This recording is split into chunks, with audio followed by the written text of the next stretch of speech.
Welcome back to another episode of the Sideline. My name is Rishi, My name's Asher Hire. and we have a lot to talk about. We do. It's been a really crazy last couple days for sports. NBA, we're going to start talking with that today. Episodes are going to get a little shorter because we don't have to talk about baseball. We will mention it when like free agency starts, when big stuff starts to happen. But right now, it's just a little lull period for them. So we're just going to talk about NBA and the NFL. Pretty big day in the NBA today. So we're just going to get right into it. First off, we just want to talk about Golden State. They just beat the Hawks today. Steph had 50. I saw that. I just saw that. It was kind of one of those games where it's just like, oh my God, like every shot that he shoots is like, okay. It's just insane.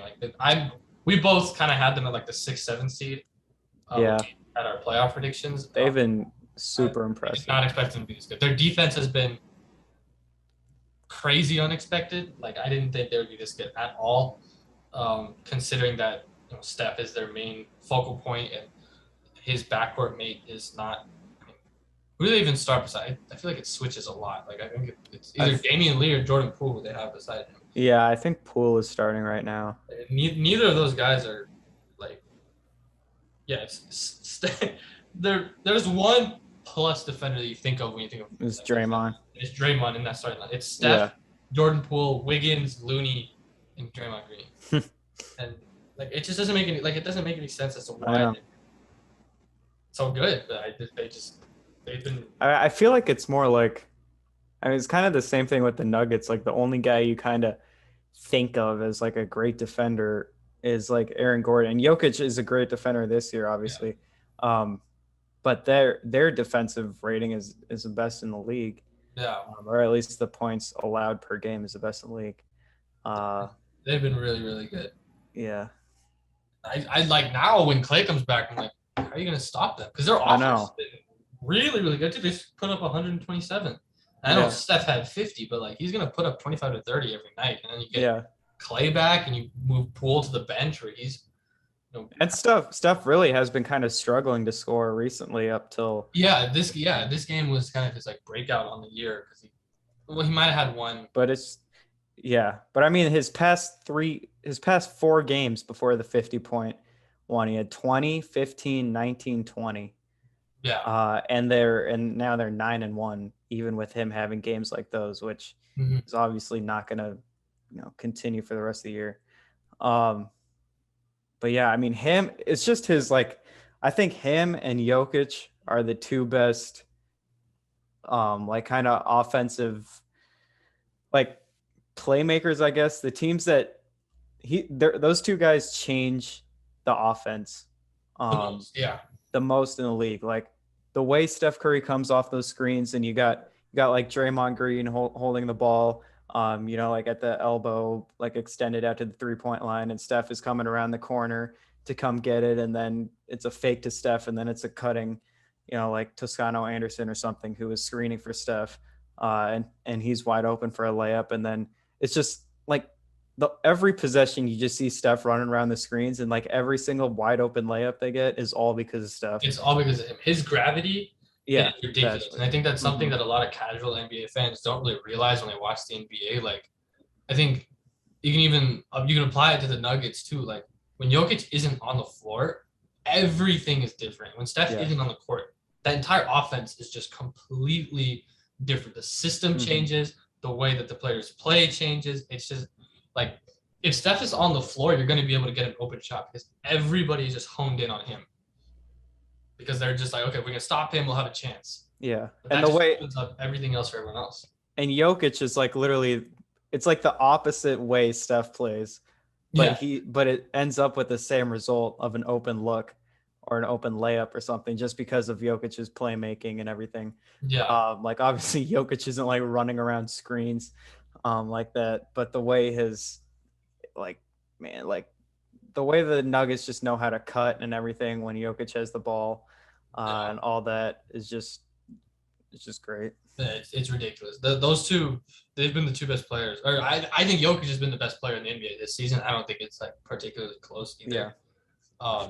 But especially Steph, with that defense, like oh my God, like today, he made Bam Adebayo look like Mason Plumlee. Like it was ridiculous. And even when like Jimmy Butler and all those guys are trying to get in the lane for layups, I mean, he's forcing them like into an air ball floater. I saw.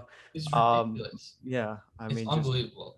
His improvement is just insane. We'll get into the Nuggets in a bit. We just want another at least surprising thing to me is Miami Heat. I didn't think the Heat would start off this good. I knew that they at some point they would have kind of runs like this, but they've looked pretty good. I mean, they lost today, which was surprising to me. I didn't think they would win, especially with the MPJ news coming out. But I mean, Jimmy Butler, he's looked really good. He looks much better than he was last year.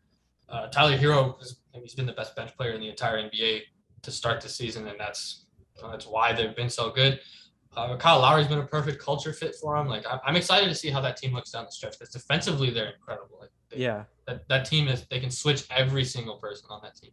I think I was higher on the Heat than you were coming in the year. I think I had them like the 3 seed, just because of that veteran. I mean, just that whole like the Heat culture they talk about with Lowry and Tucker, the new additions, and combining that with Jimmy Butler and Bam Adebayo, just all super tough, minded dudes that just play, obviously tremendous defense. And the scoring has been what's surprising to me about it. I think they were top 5 in offensive rating and defensive rating coming into this game. We'll see if that sticks. But yeah, I mean, just Jimmy Butler is somehow getting the free throw line, even with these moves. It's kind of weird. Like I've noticed it in the last couple of seasons. He's just as good as drawing fouls as guys like Damian Lillard, Trey, and James Harden are, but he doesn't get nearly as much attention about it. Yeah, which is kind of. I find it like he's not as obnoxious about it. I think it's more like I think he does a really good job like pump faking the ball, drawing the defenders in the air and doing that, or coming off the screen and like dribbling like this and then having the defender jump into his back. It's not like the obnoxious like swinging the arms out or flopping on like he does it. He draws fouls the right way. Like I don't know if there's a right way to draw fouls because it is really annoying, but like when that when he gets fouled he's actually getting fouled. Like he's able to manipulate the defense in that way, which is how you should be able to do. Like when James Harden obviously like hooks the arm and now they have that as an offensive foul. Like, thank God, because that's the most annoying play in the entire NBA. But like they have that hooking thing. They have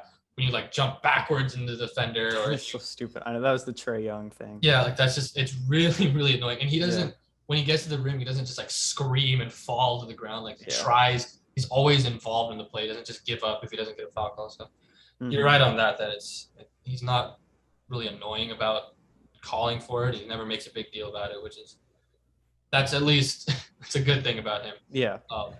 And then their bench is super good too, with Tyler Hero being like the main front runner, obviously for 6th man of the year right now. And then Dwayne Dedmon's a good backup center.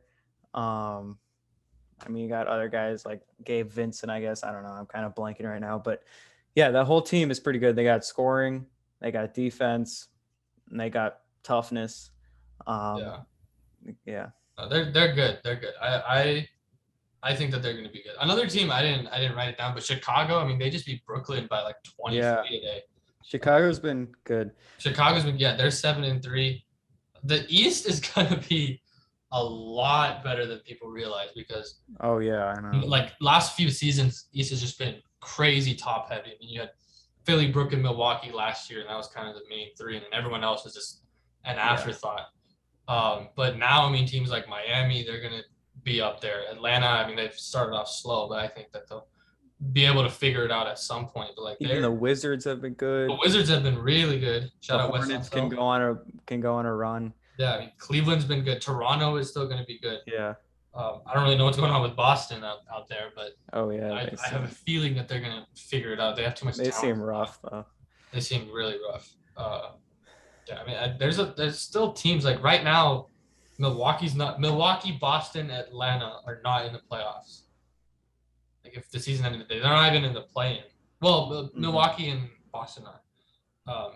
No, just Milwaukee's in the play-in. But right now, Philly's number 1, Miami number 2, Chicago 3, Washington 4, Cleveland at 5. They've been really surprising. They have their defense. Their defense has been really incredible. Good. Evan Mobley is going to be the savior of that city. Yeah. It really sucked. Colin Sexton announced that he just tore his meniscus, which is really, really sucky. Yeah. I mean, that's not as long. It's not like he can come back this season, which is good. Like, he's not going to be out for the whole year. It's not an ACL or like a patellar tendon kind of thing. Like, he'll be back in like a couple months, which is good. And then Brooklyn 6, New York is 7. They've been kind of surprisingly good too. Yeah. I mean, really you look at the East and it's like the Pistons are any team can beat any team in the East except for like the Pistons. Like even the Magic, they just beat Utah. They beat Utah. They beat New York. They've had some the really good wins. The Pacers have talent. Pacers have talent. Atlanta, Boston, Milwaukee, obviously. Like Charlotte has started to fall off a little bit after their hot start, which I kind of expected.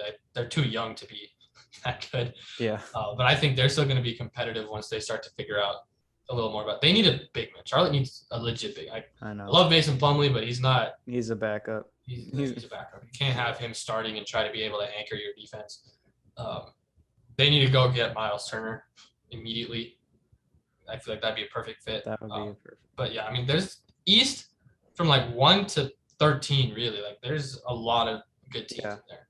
I mean, the West is also still pretty good. I mean, but the West got like teams like the Rockets, the Pelicans, the Timberwolves, the Thunder, and the Spurs. Like teams aren't gonna be very good. I think Minnesota still has a chance. They've lost 5 straight, but they've had a couple of really, really close ones. Like, but today, did you see that Towns shot? Yeah. Oh my god. I was watching the Nuggets game on the side, and like I turned it off after Memphis got the ball and they made the 2 free throws. Like, all right, there's like 5/10 of the second left. Like, nothing's gonna happen. Then he made a half-court shot. Mm-hmm. It was ridiculous. I mean, the West, like Golden State right now, they're at the top. Utah is up there. Dallas, I mean, they struggled a lot, but they've been somehow they're like 6-3 or something. And look, they're 7-3 now. And they won today. Like, they were so bad at the beginning of the year. I really don't think they're good. I don't think they're good either. They've had a really easy. They're not good. They've had a really easy strength of schedule. Their last few games, they played Pelicans today. They had the Celtics, who they beat on a buzzer beater. Yeah, so it's kind of. They had the Spurs, who was only a 1. They only won by 1. They beat the Kings by 6. Got smacked by us. And got smacked by the Heat. Yeah, got smacked by the Heat. Got smacked by the Hawks. They barely beat the Raptors, and they beat the Rockets. The front, like, it's been like a low-key thing. Their front office is really not good, man. They have not. Like, I know everyone after the Porzingis trade, it looks like Dallas won. Yeah. Like, it legitimately looks like Dallas won the Porzingis trade, which is kind of ridiculous to think about, considering they don't have anybody from that trade still on the team. You mean New York won it? Yeah, New York. New York won the trade. Yeah, you said Dallas won the Porzingis. I meant New York. Like, New York doesn't have anybody. Like, Dennis Smith isn't on the team. DeAndre Jordan isn't on the team anymore. I mean, really, that's the Tim Hardaway Jr. trade. Yeah, it's a Tim Hardaway. Like, Tim Hardaway has been better than Porzingis. Yeah, which is just. But I mean, even in the Dirk era, like they won that ring because of Dirk, and they could have, had kind of. They should have been able to get way more talent. Yeah. Around him. They gotta do stuff. Otherwise, they let Seth Curry go. Like, imagine Seth Curry on the map. Oh my! Seth Curry is the perfect player right now for this team. And they gave him away for Josh Richardson, and now Josh Richardson isn't even on the team. I don't know. It's just a really, really that front office has to get. And they hired Jason Kidd. Like, what? Oh my god! They should have just hired Jamal Mosley. Like, yeah, they should have hired Jamal Mosley, or just not even fired like Rick Carlisle. Yeah, he was fine. It's just a really they have some stuff to figure out. Like, it's 7-3, but that might be the most flawed 7-3. That is statistic. Phoenix is number 4. Memphis is 5. They've been really good to start. Then Denver 6. Clippers at 7. They've been hot lately. Portland's at 8. I think they're gonna drop down a little more. Then the Lakers, who they're without LeBron for a bit, they're gonna be up there. Kings have been competitive a lot, and then it's kind of the rest. OKC, Minnesota, San Antonio, Houston, and then Pelicans. But man, like the East, this might be the first year that they might legit be better. Yeah, that's what I'm thinking. All the top 8 teams in the East have a positive point differential. Oh wow! I don't think that's happened in a long time. Mm-hmm. You look at the West. Dallas has a negative point differential. Memphis has a negative point differential. The Lakers have a negative point differential. East is going to be good. Like, I hope people aren't surprised if the East is good. Yeah. And then we are Nuggets fans. We'll touch on what has happened in the last 24 hours. I guess we'll talk about the game today. It was a really good game. This the best game the Nuggets have played all season because it's the best opponent that they've played all season. And they played really well. They finally were able to hit open threes. Will Barton has been the second best player. I hope Nuggets fans start to realize how important he is to the team. Because after every game, there's always some moron on Twitter who's like, he does ISO 4 times a game. I know. And then he misses 2 shots. He's been great. He's been incredible. Defensively, offensively, he's been the savior of the bench unit because they have to stagger him because the bench is still horrific. He's so much more important to the team than people realize. They're going to see now if Jokic does get suspended for what happened today. I mean, I'm sure everyone knows what happened. I don't have a problem. I know. Really don't. We were talking about it earlier. Like, it's justified. Like, what he did was justified. It was a complete, like, the live kind of TV view doesn't really show how Morris hip checked Jokic like that. I mean, it was blatant. And I mean, the Morris twins have they're like clowns around the NBA. Like, everyone knows that. No one likes the Morris twins. So maybe they, he kind of had it coming for him. And maybe Marcus does too at some point. But yeah, I mean, I don't mind it. Jokic is not to be messed with. From Serbia, growing up in a war, growing up with these brothers who were throwing knives at him as kids. Don't mess with Jokic. I know Jimmy Butler was talking to Jokic and everything. Jokic would beat up Jimmy Butler. I know Jimmy Butler came up from homelessness. Jokic would beat up Jimmy Butler. Yeah. Jokic legitimately, like when we say he grew up in a war, he actually grew up in a civil war in his country. Mm-hmm. And his brothers are both, I think both of them are fighters. One of them played basketball, but I'm pretty sure they're both like MMA fighters.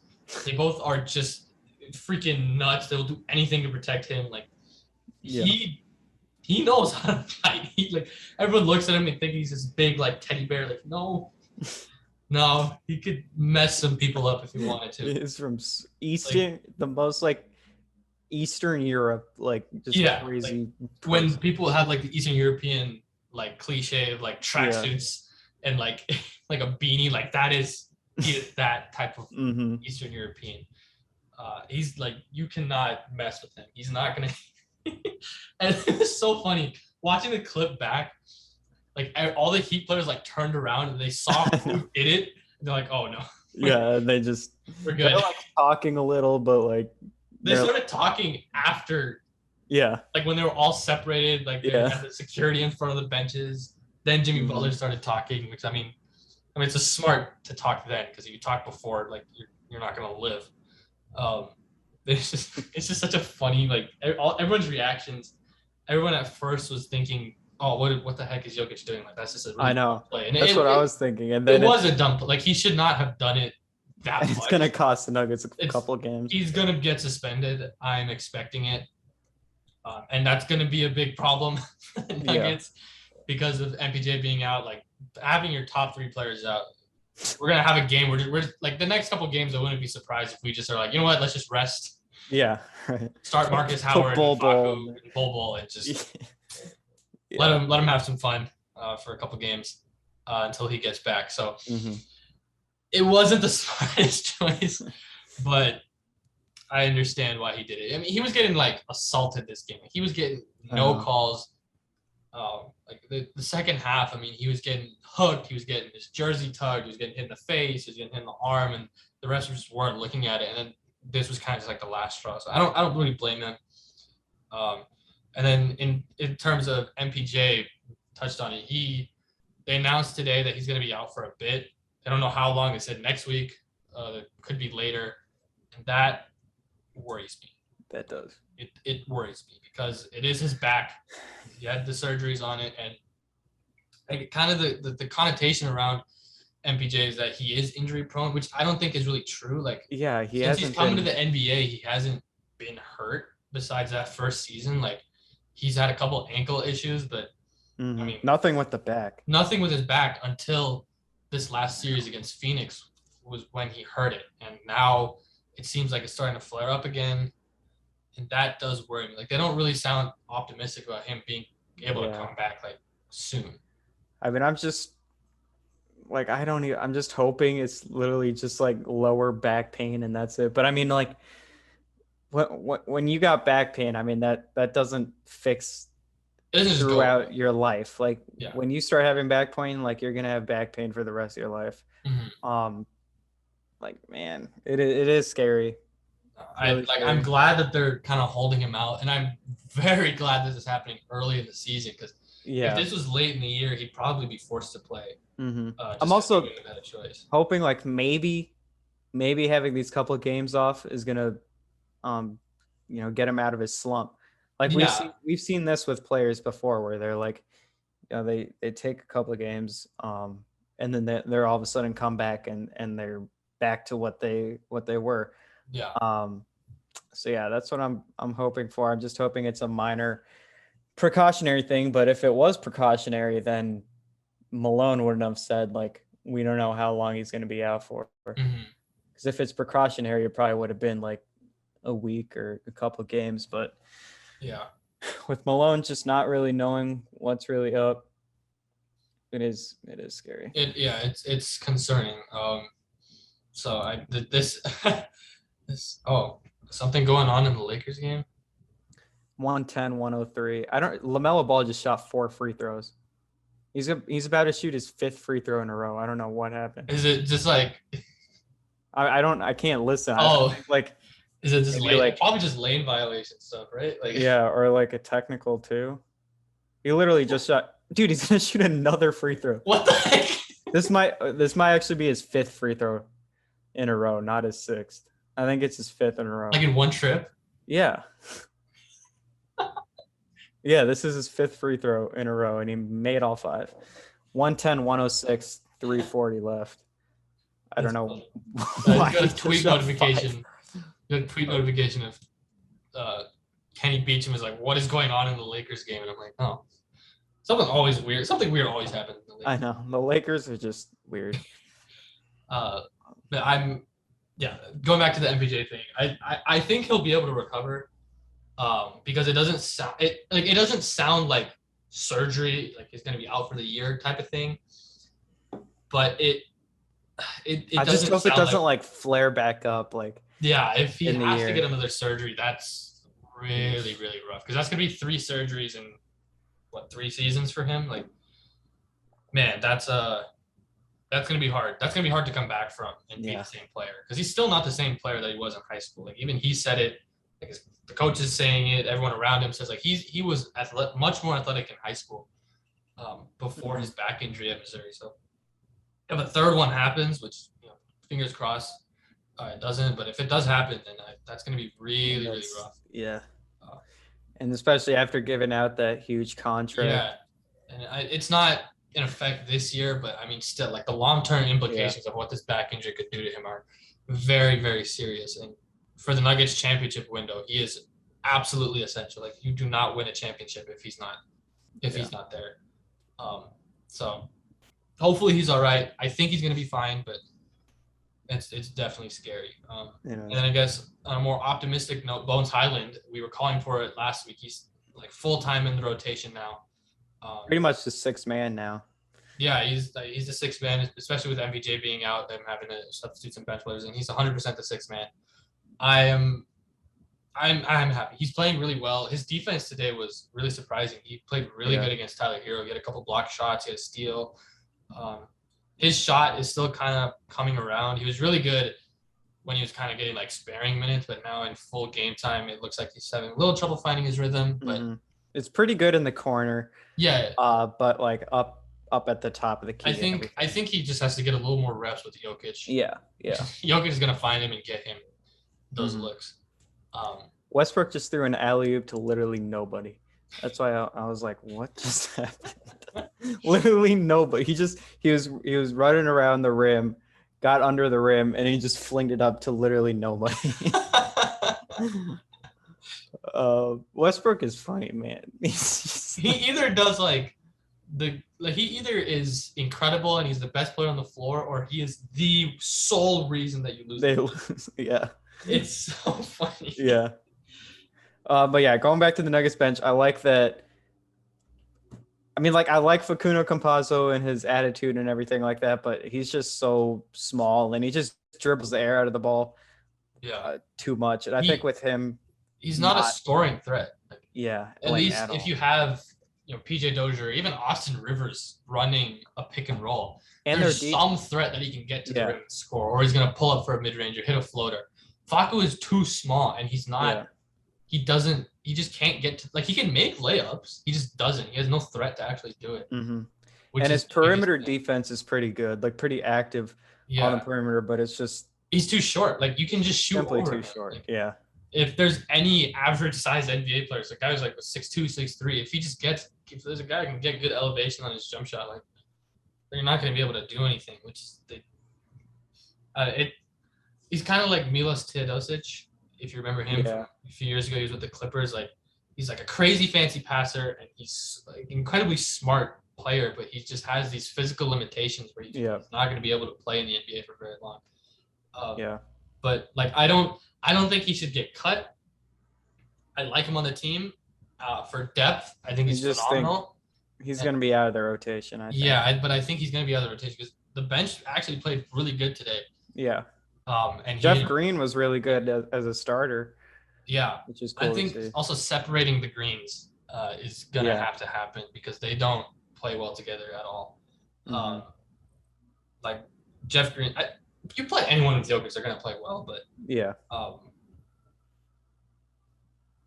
I mean it's that bench.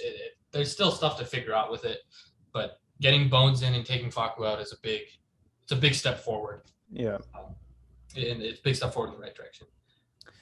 You have anything else to say about the NBA? I don't think so. Jokic just had a quote come out and said, "I don't know who showed me the clip, but Morris's head snapped back. I felt really bad." He said he felt really bad. Yeah. That whiplash, I saw that too. The whiplash was pretty crazy. Yeah. Yeah. I mean, it's just he was on the ground for a while, and I would if a guy is 7 feet tall, 260 pounds, shoulder